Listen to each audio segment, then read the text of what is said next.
Criteria katipunan number 5. A person with a noble characters values honor above self-interest, while a person with an ignoble characters values self-interest above honor.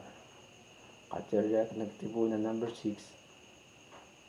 A honorable man's word is his bond. Criteria katipunan number 8.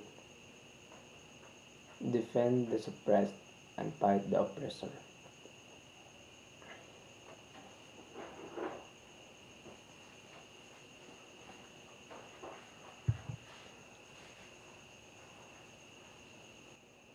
I choose the fifth of Criterion Katipunan, which is a person with a noble characters values honor above self-interest, while a person with an ignoble characters values self-interest above honor.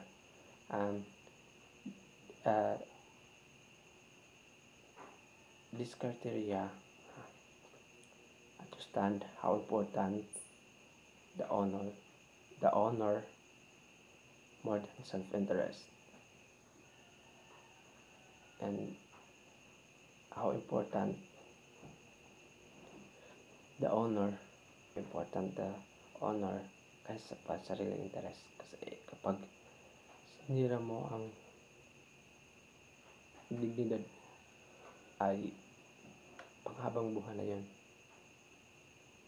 kaysa sa sariling interest na pwede mo lang yung pagpaliban.